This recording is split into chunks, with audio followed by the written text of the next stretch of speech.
మన గ్రామంలో ఇంతకు ముందు గత ప్రభుత్వాలలో ఎందుకు ఈ రకమైన మార్పులు కనిపించడం లేదు, ఎందుకు కనిపించలేదు? మరి కేవలం ఈ 58 నెలల కాలంలోనే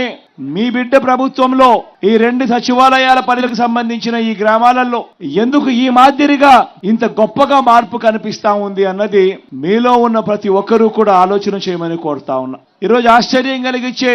వాస్తవాలు ఈరోజు కనిపిస్తా ఉన్నాయి. ఈరోజు ఇదే గ్రామంలో తుగ్గలి గ్రామానికి సంబంధించి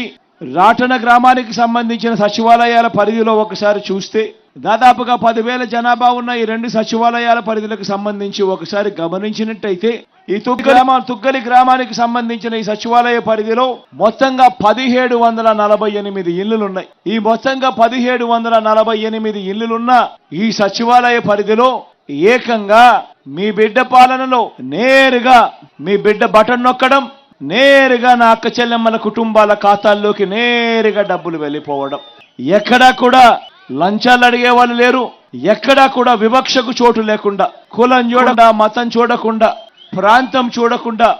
రాజకీయ పార్టీ ఏది అని కూడా చూడకుండా, చివరకు మనకు ఓటు వేసి మనకు గత ఎన్నికల్లో ఓటు వేయని వారైనా కూడా పర్వాలేదు,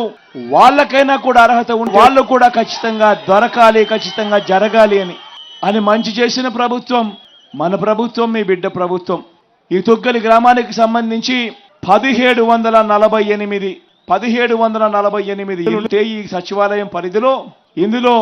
మీ బిడ్డ బటన్ నొక్కడం, నా అక్క చెల్లెమ్మల కుటుంబాల ఖాతాల్లోకి డబ్బులు వెళ్ళిపోవడం, లేదా నేరుగా చేతుల్లోకి డబ్బులు వెళ్ళిపోవడం గమనిస్తే ఒకసారి అక్షరాల 1666 ఇండ్లు 1748 ఇళ్లకు గాను, అంటే 95% ఇళ్లకు ఈ రోజు మీ బిడ్డ బటన్ నొక్కడం, నేరుగా నా అక్క చెల్లెమ్మల కుటుంబాల చేతుల్లోకి డబ్బులు వెళ్ళిపోవడం.